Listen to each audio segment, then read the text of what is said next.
What's up, everybody? This is Trey Biddy with HawgSports.com, HawgSports.com. The wild December for Arkansas football continues, and we've got plenty to talk about with Arkansas basketball as well. We're going to talk to Danny West and Curtis Wilkerson, discuss some of this stuff going on with the transfer portal, NFL draft, all this coaching stuff. I mean, we haven't even got to the bowl game yet. Arkansas playing Kansas in the Liberty Bowl. Probably not even going to get to it today because there's so much other stuff going on. We'll talk about all that and more on today's episode of Hog Sports Live.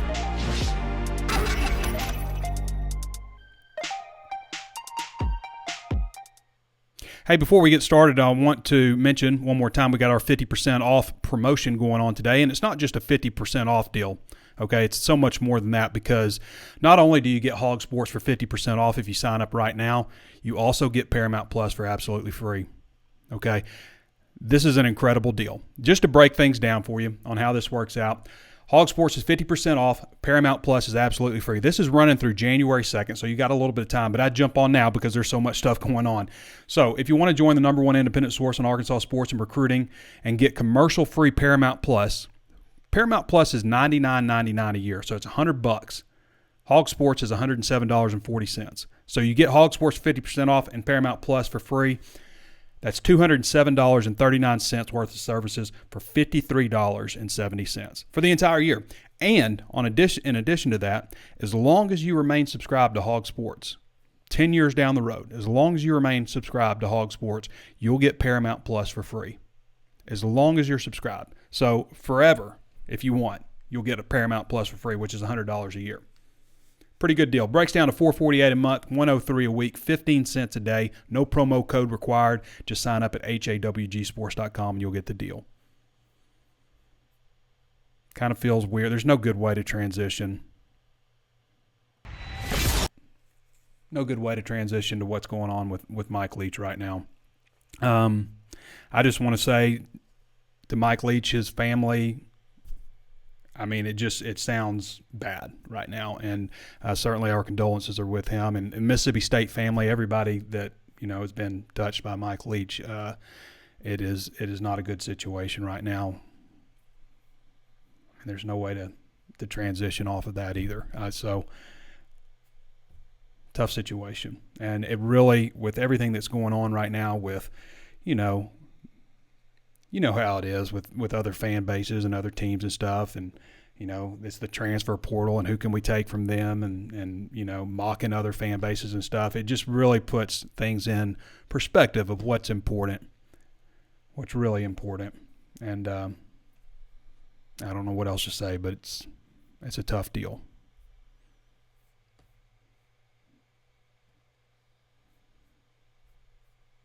Just pray and hope that everything works out for the best. It doesn't sound good right now. Again, no good. I don't even know how to go to the next thing after that. Drew Sanders named first team All-American by the Associated Press. Congratulations, Drew Sanders. Drew Sanders had 103 tackles, 30.5 tackles for loss, 9.5 sacks.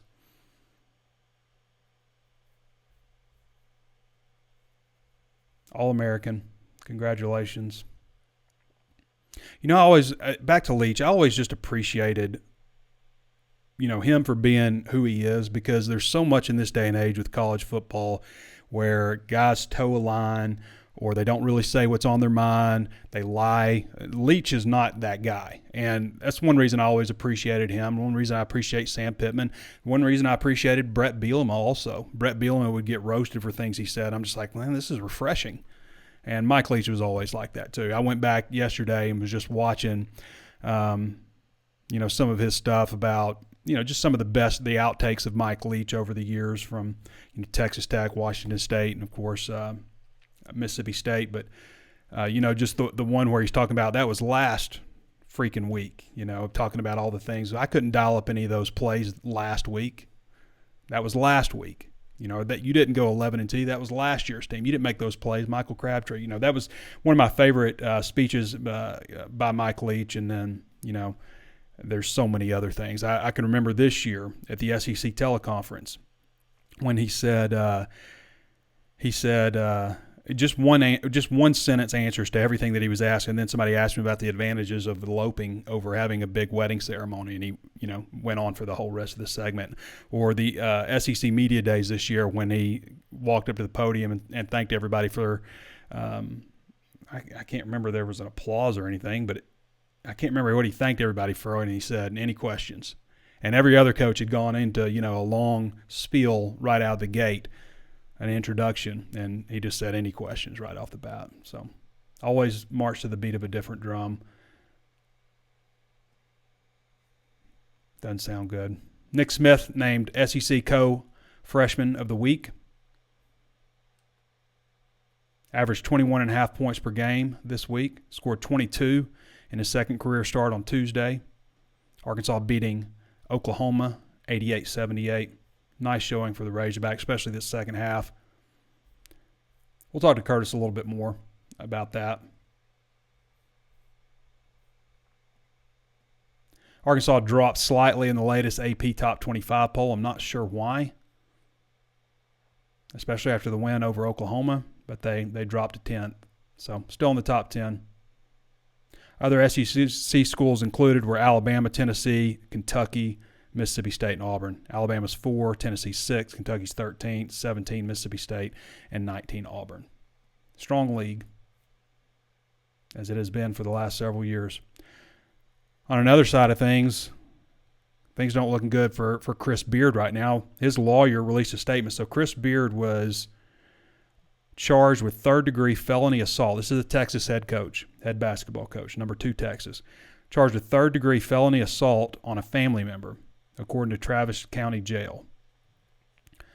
His lawyer, or the university said in a statement, the university is aware of the situation regarding Chris Beard. We'll continue to gather information and monitor the legal process. His lawyer is demanding that these charges be lifted. Where is that quote? Perry Minton of Austin told the Austin American Statement, Coach Beard is 100% innocent of these charges. He should have never been arrested. The complaint wants him released immediately and all charges dismissed. It is truly inconceivable.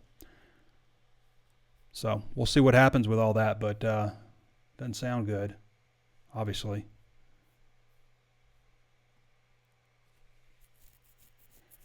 Moving on to Arkansas coaches. Dow Loggins has been a roller coaster lately with him in the candidacy at the offensive coordinator job at South Carolina.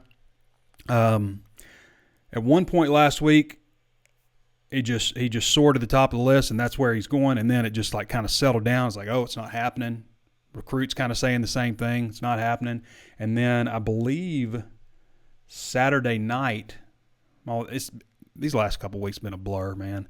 But I believe it was Saturday night where suddenly he was back being mentioned again. Some saying OC, some saying co-OC. South Carolina fans aren't interested. I mean, you go to their board, they are not interested in Dow Loggins becoming offensive coordinator. Arkansas fans, on the other hand, are scared to lose him because 5 of the top 10 recruits in the class are guys that he leads for on recruiting, including 3 tight ends. So, situation to watch closely there, obviously. Arkansas involved in a lot of coaching search stuff. Ron Roberts, it looked like, if you're on Hog Sports, by the way, I mentioned you should sign up for Hog Sports, but the Ron Roberts stuff, the first time you heard his name was Hog Sports.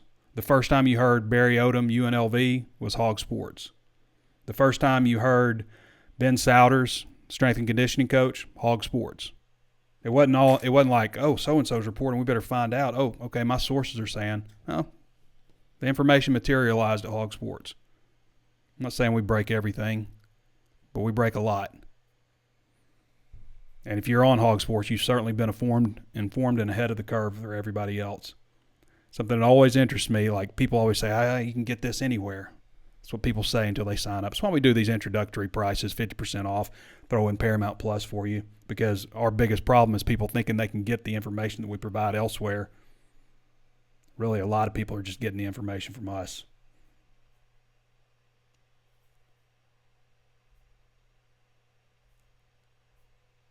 So, with Barry Odom, And let's just talk about Ron Roberts for a second, because Auburn, he's obviously going to Auburn, not Arkansas, and things look like they were really headed in that direction. In fact, he was leaning to taking the Arkansas job. Georgia Tech was also interested in him. But he's going to end up at Auburn, and the reason is basically Arkansas got outbid, and a lot of people are saying, like, I'm interested to see what the salary is for Ron Roberts, because a lot of people are saying, we couldn't even afford him, because Arkansas fans were not excited about him, despite being an innovator. I mean, despite being extremely highly regarded in coaching circles. Arkansas fans like, he's not up-and-comer enough. We've seen too many numbers on him. But he was obviously fired at Baylor. It wasn't because the defense sucked. The defense is actually pretty solid. I mean, it wasn't as good as it was the year before when they were really good, but they were still good. But anyway, they were butting heads, him and Dave Aranda, who he coached previously at Delta State, or not coached, but coached under him at Delta State. So moving on, I mean, there's a lot of names out there, but we don't really have anybody pinned down because things were really moving forward with this. But I'm interested to see what they're paying him, because people are like, they couldn't afford him. I mean, they were paying Barry Odom $1.85 million, which made him the sixth highest assistant coach in the country, sixth highest paid assistant coach in the country. So if they felt like Ron Roberts was worth $1.85, then they probably would have offered $1.85, because they have done that before, obviously. But Auburn was willing. Auburn felt he was worth more, I guess, than Arkansas did. Michael Scherer, we got our eyes on him, because he has been mentioned as a possibility to join Barry Odom at UNLV. Scherer makes $325,000 a year. So that's probably somewhere in the realm of what a defensive coordinator might be paid at UNLV. So you'd have an upgrade in title, a downgrade in class. The salary would be probably about the same. So we'll keep an eye on that. Obviously, he played under Barry Odom, has coached under him, but we're expecting Scherer to probably call plays in the Liberty Bowl. We talked about Dow Loggins, obviously. Key losses right now going for Arkansas. Let's just jump over a little bit to the transfer portal. Out of everything, we've got 14 guys right now that have entered the transfer portal. That doesn't include Taylor Lewis and Jaquelin Crawford, who entered in August. So 14 guys since then who have either entered or said they're entering. We've still got a couple that haven't even entered who said they are. So the key losses, to me, Miles Slusher, Ketron Jackson. I mean, losing Ketron along with, Hazelwood, Warren Thompson, Hazelwood going to the NFL draft, Warren Thompson, and Matt Landers, who'll be out of eligibility. That's your four top wide receivers. Feels real familiar to the previous year, doesn't it, when Arkansas lost a lot of wide receivers. So losing, a lot of wide receivers. But to me, Miles Slusher, Ketron Jackson, those are the only guys that I say, wow, that's tough. That stinks. That's not good. Drew Sanders going to the NFL, Ricky Stromberg going to the NFL, Jaden Hazelwood going to the NFL. Obviously, those things sting, but that's not losing players to, the transfer portal. Those are guys that are advancing their career going to the NFL. Drew Sanders, All-American, by the way. I think we mentioned that at the top of the show. So we're keeping an eye on Jalen Catalon right now. What's he going to decide to do? Jalen Catalon hurt in the first game, entered the season as an All-American candidate, injured in the first game with a shoulder. There's been people talking about, is he going to come back to Arkansas? Is he going to find a fresh start? Is he going to go test his, hand at the NFL? There's all kinds of talk about Catalon right now. I think we're getting closer to finding out what he's going to do exactly. But keep an eye on him. Keep an eye on Trey Knox. Is he going to decide to, test the NFL? Is he going to return to Arkansas? Nathan Bax is another guy who has a possibility as a super senior. Luke Jones started at left tackle for Arkansas, super senior. Is he going to come back for that?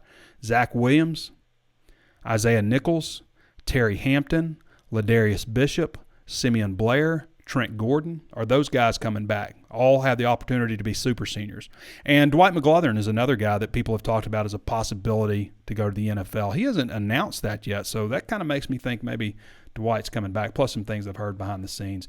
I can tell you this right now, and I know this, okay? I can't say everything that I know right now, but there's good news coming and there's bad news coming. You can expect both of those things, okay? I know that's super vague, but I just can't say right now. Good news is coming, bad news is coming. Arkansas did get some more good news, obviously, with KJ Jefferson coming back, which is possibly the biggest news as you look ahead to the 2023 season. The biggest news on a positive side is KJ Jefferson coming back. It blows my mind that there's some people that have mixed feelings about KJ Jefferson coming back. I mean, this is the guy that's going to determine so much. The reason Arkansas lost some games, obviously, he had a big part in losing them the Texas A&M game. The play at the goal line there was absolutely critical. He also put him in position to come back and win it. But, who knows what would happen at Mississippi State with KJ if he had been healthy against Liberty, if he'd have played against LSU. We might be talking about a lot different season. Obviously, this team has a lot of problems, a lot of holes, especially on defense and at the goal line, obviously.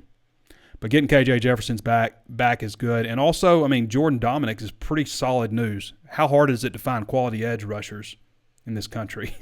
They just don't make a lot of guys that are, big and explosive like that. And Jordan Dominic had 6.5 sacks last season, 6 in the SEC, and he's coming back. That's a nice addition. In addition to these other additions, Jacoby Criswell coming back. Jacoby Criswell, back when Chad Morris was coach, he recruited his brother. Yeah, more news on Mike Leach not sounding good. 61 years old.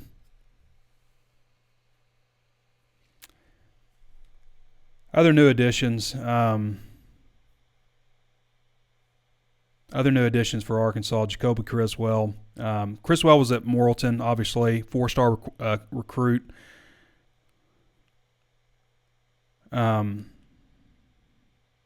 This Mike Leach stuff isn't looking good, y'all.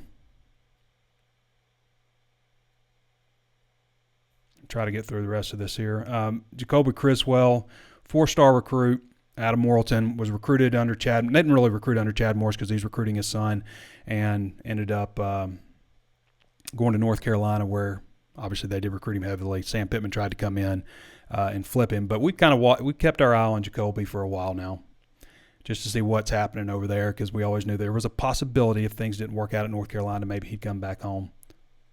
I hear he's up to like 6'2" now, looking really good physically.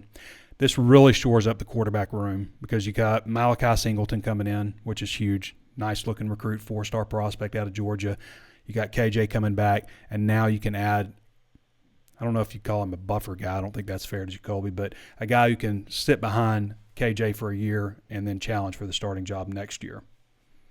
I think he'll be a junior, redshirt junior, but still have junior, senior, and then bonus year if he wants it. So still could have 3 years left. Joshua Braun obviously committed earlier, the Florida transfer. He started 7 games for him last year. This year he did not start any. Coaching change, it's kind of, it can cause a lot of issues and stuff. So former 4-star prospect again. Andrew Armstrong, I think, is really intriguing, especially when we talk about the wide receiver situation. But Andrew, he's listed on his recruiting profile, unranked, as 6'3", 180. He's now listed at 6'6", 189. Had 62 catches for 1,020 yards and 13 touchdowns. Will be a junior next season with 3 years left if he wants it. So this guy could be a really nice addition, like really fill some holes for him. They've got some good young wide receivers, but this guy would end up being the oldest guy coming back. Not coming back, but the oldest guy on the team at wide receiver. So, anyway, just a quick recap there. Expect more good news, expect more bad news. And we're kind of resetting some things on defensive coordinator hot board. We've got 11 other names on there, but I'm not sure exactly where they go right now. Like I said before, we don't make the news. We just cover it. So when things happen, then we know and we'll report it. But a lot of people are like, tell me something on this. If there's nothing happening right now or nothing come our way, we can't really we're not going to make stuff up.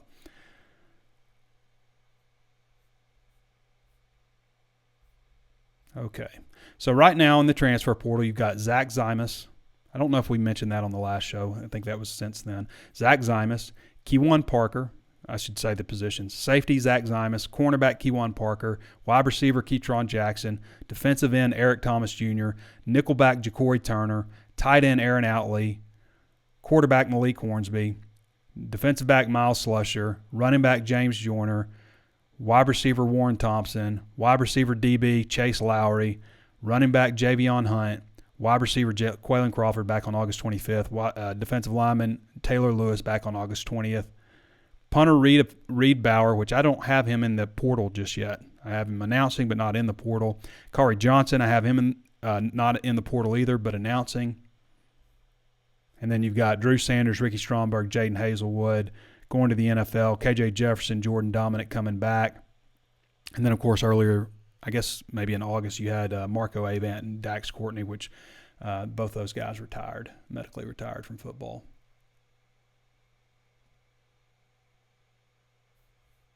Right now, including everybody who has not announced that they're leaving, okay, everybody who had, like assuming that, for example, Luke Jones is coming back, okay, assuming he's coming back because can be a super senior and hasn't announced one way or the other. So I'm including all those guys on here, okay? Right now I've got them at 83 scholarship players. And they should have the opportunity to count one scholarship to this class because they didn't use it this year. So they should be able to count another one retroactively. So in theory, I guess they could have 86, but I got them at 83 right now, and that's including Jacoby Criswell, all the new additions. That's including the guys that have said they're leaving, taking them off the list, and including all the guys that, are potential super seniors. So right now at 83, 40 offense, 40 defense, 3 specialists.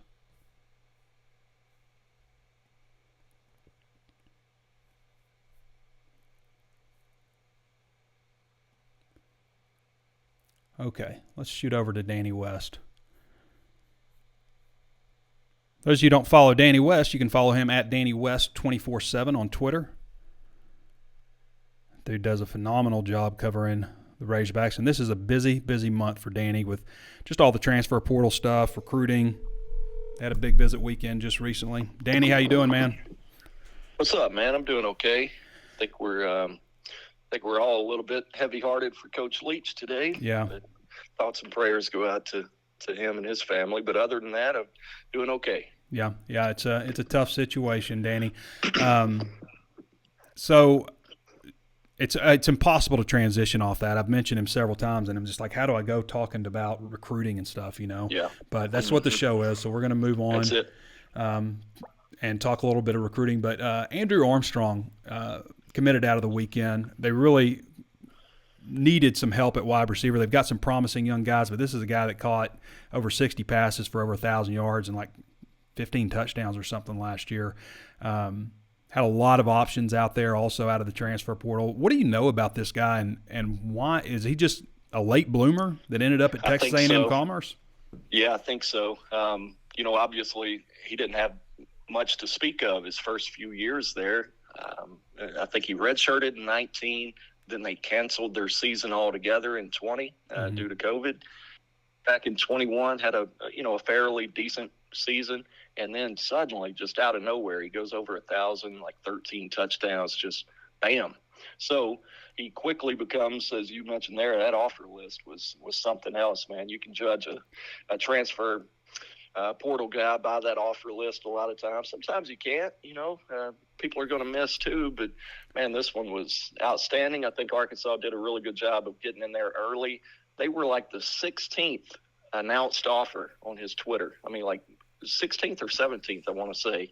So I was kind of worried, you might be a little bit late to the party, but man, it seemed like once he announced that offer, the official visit date was set really, really fast. And I think, you got to give a lot of credit to Kendall Browse and Kenny Guyton and those guys producing wide receivers. Now, Traylon Burks obviously was just a freak show. He was going NFL no matter where he went. But now you've got that one in your back pocket. You produce a guy like Hazelwood and Landers. And by produce, I mean, they did what you expected them to do. You didn't develop them for 4 or 5 years. That's not what I'm saying. But they came in looking for an opportunity to increase their stock, improve their stock, and they did just that. Both of them go over, 700 yards? That's a really good season. So now both are going to get a crack at the NFL, and you've kind of developed a trend there, especially with these tall, big wide receivers. That's got to be attractive for a guy like Andrew. I don't think he's 6'6", Trey. I think he's more 6'4"-ish,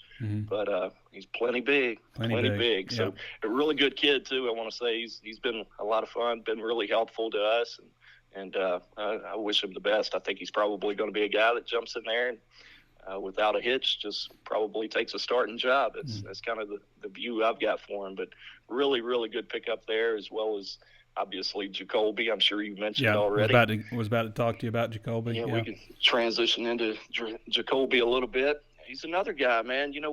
We used to watch him at camps and stuff.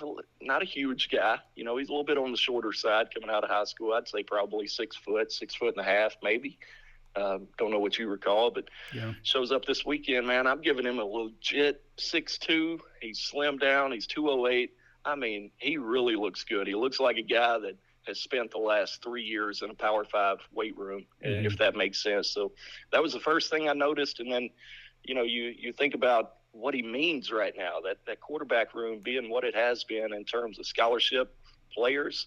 Man, they could have used a guy like him this year, couldn't they? I'm not saying you definitely win 1 or 2 more games that KJ missed or got beat up or whatever, but I'm not saying they couldn't have either. I mean, there's a big difference between 8 wins and 6 wins, I guess. And I think you go into next year feeling a little more confident that, if something, knock on wood, if something does happen to KJ, you've got a guy who's been there and done it a little bit at the high level, and Arkansas guy, obviously Trey Greenlaw's brother, guy wanted to be a Razorback coming out of high school, and it was kind of out of his hands. So it was really cool for us to sit back and watch this thing unfold. I think people may not realize this thing almost happened for him a couple of times previously since he's been at Carolina. I think there were at least a couple of times where it looked like he might be coming home to play for the Razorbacks, and finally the timing was right, and Arkansas situation is right too. So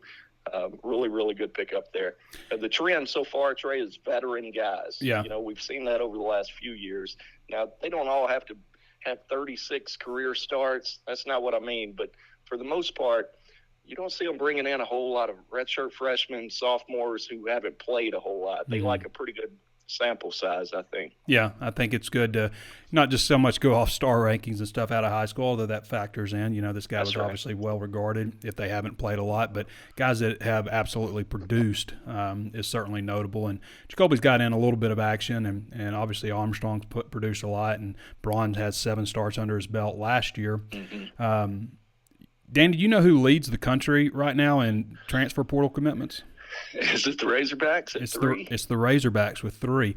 There's so much discussion about, bad news or this guy or that guy for coaching, and you kind of overlook the good stuff when it happens. And Arkansas has 3 really nice additions right now out of the transfer portal to lead the country. And they're actually ranked 2nd nationally, but they don't have all these guys transfer portal rankings assigned to them properly yet. But Arkansas leading the country with 3, unless there's somebody out there who's just maybe a team site's being lazy and not adding their transfers. But I don't think that's what's going on, because they've been pretty on top of on making sure everybody gets assigned properly. And I'll tell you what, man, it feels a little bit different. I've seen people on the message board, the Razor's Edge there, always enjoy everything that everybody says there. But it seems like people have – at least some, they're like, man, it's not as good as last year. Well, last year I think there was a little bit more name recognition with the targets. Everybody knew Landon Jackson because, they had recruited him. He was a big-time 4-star coming out of Texas, made many trips up here. Jaden Hazelwood, everybody knows the 5-star names for the most part. So, there was some wow factor to it, whereas, Andrew – he wasn't even ranked coming out of high school. That doesn't make him any less of a player. Braun got demoted down at Florida. So what? They tried him at tackle. He's not a tackle. What do you expect to happen? Yeah. So, I think there's some stuff like that. And Jacoby, the name recognition is there for him. Obviously, he lost a starting job out there too, but he was playing behind a really, really good player too. So, while it may not have the star power, the wow factor to it that last year's did, I think they're in on the right guys, and this week's going to be really important too. I think they're still on the market for another slot receiver. Got one on campus right now, Trey, kid out of Kentucky. I say kid, he's probably a grown man. He's Chauncey Magwood, 6 foot, 198, sophomore from It's a newer Albany, name, isn't Georgia. it, Danny? Yeah, just he's a fresh name, but he's on a 2-day visit here. We expected some midweeks this week, and it looks like he's the first. I think there's going to be at least one more, probably maybe a couple more slot receivers throughout the week, and then I think defensive back is probably going to be a really busy week for DBs. We're aware of Gavin Holmes out of Wake Forest. I'm trying to think. Northern Illinois, Eric Rogers, couple corners there. Mm-hmm. I would look for Tunmaz Adelaide. I'm just going to pretend I'm saying that right. A&M defensive lineman. Mm-hmm. Still, he told us last week, Trey, that he's in the process of finalizing a visit with Arkansas. No update since, but I still think that could be in the works this week. And that one probably has a little bit of star power to it, man. Yeah. That'd be a big time guy. And, it kind of goes against what we just talked about. He's not a veteran with, multi starting seasons. And he's a top 100 recruit, though. Yeah, he's a big time dude. And you don't get many like that on the defensive line here. So if they could make that one work, man, that would be all right now. So, and I'll give you one more, Trey, that I was intrigued by as soon as he went to the portal last night. Trey Knox, we'll see what happens there. Been a little bit of buzz, I guess, but Arkansas State tight end. And this is another name that I'm really going to struggle with, and I apologize for it. But Seydou Traore, I hope. Seydou Traore. Yeah. He's originally from England, of all places. London, I want to say. So wouldn't shock me if they make a move there. I think he may have reached out. So I'm still working to confirm that. But Traore did tell me he would let me know if he sets up an official this week. But he's only 6'4", 218. But, man, he had 50 catches for the Red Wolves over there, 655 yards, 4 touchdowns. And, I'm not comparing him to Brock Bowers. Don't mistake me for that. But Brock Bowers had 52 catches, so 2 more catches. And I think played another game. Now, Georgia, obviously, they've got 5 or 6 freaks that they got to spread the ball around. So, again, don't mistake me on that, but just the stat line jumps out at you. 50 catches for a tight end, a lot. 655 yards is a lot. 4 touchdowns is a good number, too. So, if you did have to replace a receiving target at tight end, I think he probably, he's intriguing. I'll put it that way. Danny, how long you used Ozarks Go? Oh, a long time. Before you, man. They should have hooked me up. That gone, man. I think I told you about them about a year before they came out to your area. But they came to your area first. Yeah, they got out in Town, and I couldn't switch fast enough, man. I'm not going to, name drop who I used to have, but it was a struggle there for a little bit. It used to really drive me nuts, but I haven't had any trouble with Ozarks Go. All right, brother. Hey, I appreciate you. And, yes, sir. Guys, appreciate you. Yeah. All right. Thanks, Danny. Guys, if you want to follow along with everything that Danny has, you got to follow him on Twitter, first of all, at DannyWest247. And you got to sign up at HawgSports.com. I promise you'll be glad you signed up at Hog Sports at an incredible rate, 50% off, and Ozarks Go. Usually we just, not Ozarks Go, and Paramount Plus. Usually we just offer Paramount Plus for long-term members, like a loyalty perk, people that are, paying full price for their subscription. But, this window right now, we're going to go ahead and give you Ozarks Go and Hog Sports for 50% off. So it's a rare opportunity to sign up right now. Did I say Ozarks Go again? Paramount Plus? Okay. Paramount Plus and Hog Sports, just to make sure I'm clear. Ozarks Go is something else entirely. Ozarks Go is how you're receiving this right now. All this show is powered by Ozarks Go. Danny West powered by Ozarks Go. And I've experienced 100% uptime with these guys. If you want to find out more information about these guys, go to ozarksgo.net/hog, HAWG, or you can call them at 479-684-4900. I'll leave some more information in the description. But these guys do a fantastic job. I've experienced 100% uptime anytime I've ever needed the internet. It has just worked for me. Never unplugged and replugged. I've never unplugged the cord. Never one time in 17 months that I've been using these guys. Almost 18 months now. I haven't thought about them other than the day they came in and installed it.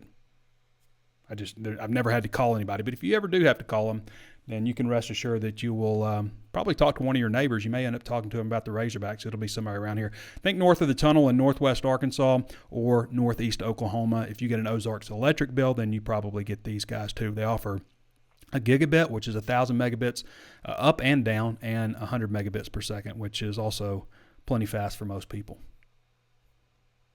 Okay.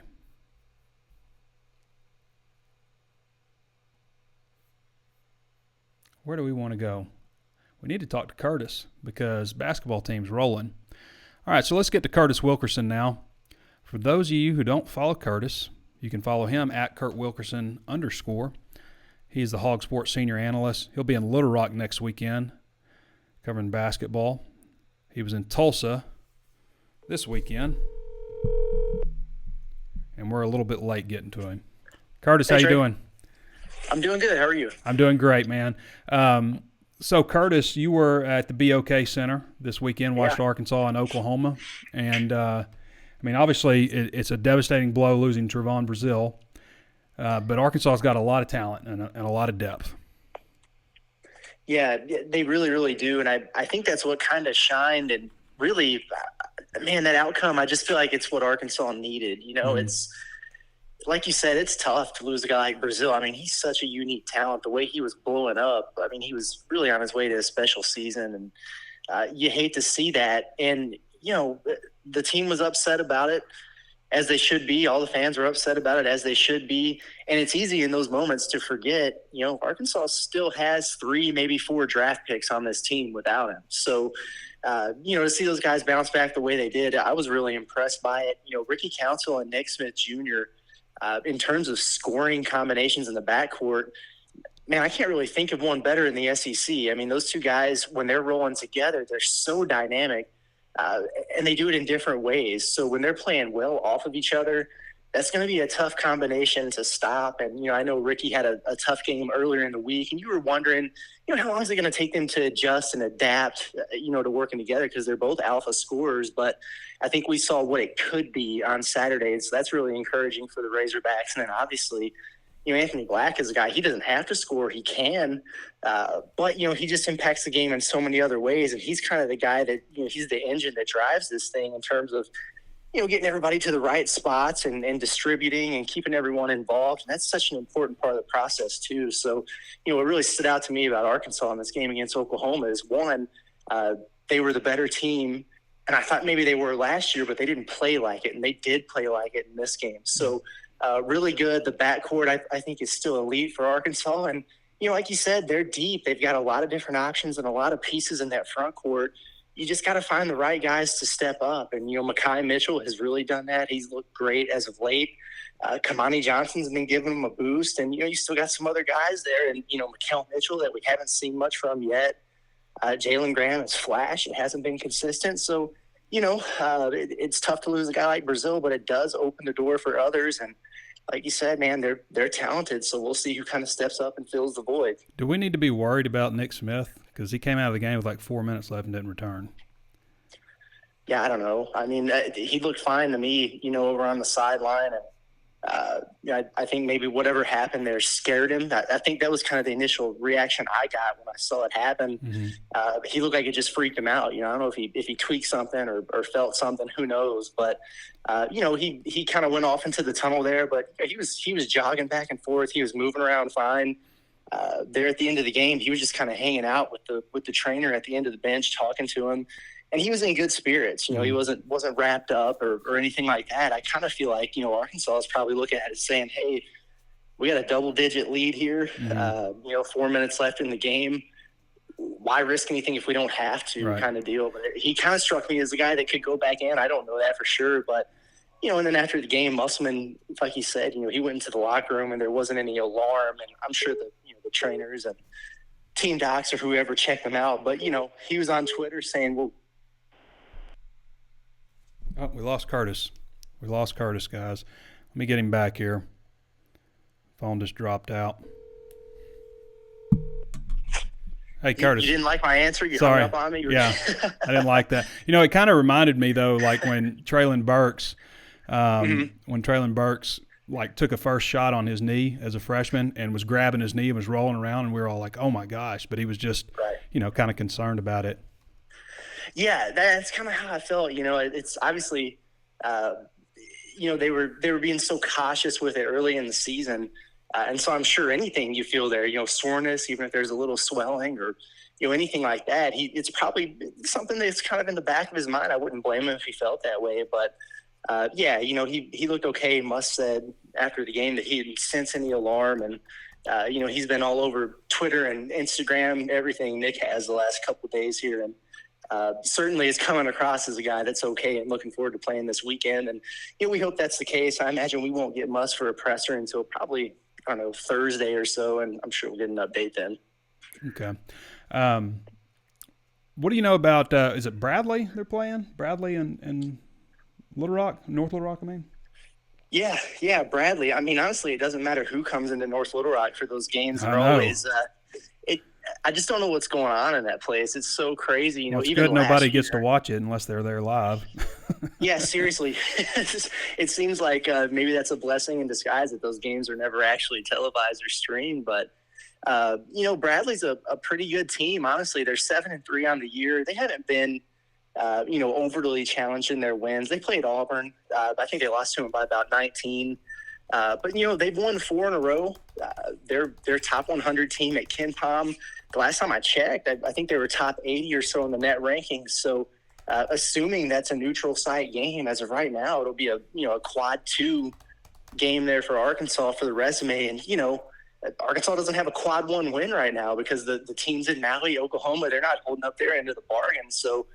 All those games are quad 2s, and Bradley falls into that category. So it could be a decent little boost for the resume for the Razorbacks, and it's going to be a challenge in there. They've got a big man who's really talented. In Rink Mast is his name, so that's going to be one to watch. Kind of one of those more traditional back to the basket guys. And Kai Mitchell did really, really good against Tanner Groves of Oklahoma. I think this guy for Bradley is kind of a similar type of player, but. They're well coached. They can knock down threes, and they've got a big guy in the post that's talented. So it'll be interesting to watch. I think for Arkansas, though, man, it's just more about coming to that building and playing well because they usually don't for whatever reason I'll never understand. Curtis Wilkerson joining us. Again, you can follow him at @KurtWilkerson_. He is the Hog Sports Senior Analyst, and if you want to read a lot of his content, his best stuff, then you'll need a VIP subscription. Nobody covers Razorback basketball like Curtis Wilkerson. Curtis, it looks like Brandon Marcello's reporting that tight ends coach Dow Loggins intends to accept the offensive coordinator position at South Carolina. So that's a tweet just now from Dow. So. Very interesting. Well, I mean, that was going to happen, then it wasn't, and now it is again. But, it's interesting. It's kind of been, I think, fascinating, really, to kind of go over and look at some of the reaction from the South Carolina side versus, the reaction from the Arkansas side. Obviously, he's a guy that played for the Razorbacks, and everybody's, excited about the possibilities there. And then, obviously, he's been such a big, recruiter for the Razorbacks. I think Danny was just on the show. He knows a lot better than me, but that's kind of the first thing that comes to my mind. How would that impact the recruiting side of things? Yep. All right, Curtis. Appreciate you, brother. Yep, anytime. All right, everybody. That's Kurt Wilkerson. The show's kind of been scattered today, I will admit. As we're going along, I'm seeing updates on Mike Leach's status, and things aren't looking good there. And this news comes out, and just like I was kind of leery of doing the show because I knew immediately when I would get on, there'd be some kind of breaking news stuff going on. So it's a busy time right now at Hog Sports. So I'm going to go ahead and hop off the show. We've gone almost 44 minutes here, so I'm going to go ahead and hop off the show. We're not going to have time to answer questions today, but if you want to follow up with the latest that's going on with Hog Sports right now, go to HawgSports.com. And you can see all the latest hog news there. All right, everybody. Scattered kind of show today. Weird show. Weird, not my best, but just kind of weird circumstances today, man. All right, everybody. Thanks for joining me today. This has been Trey Biddy with HawgSports.com, and we'll catch you next time.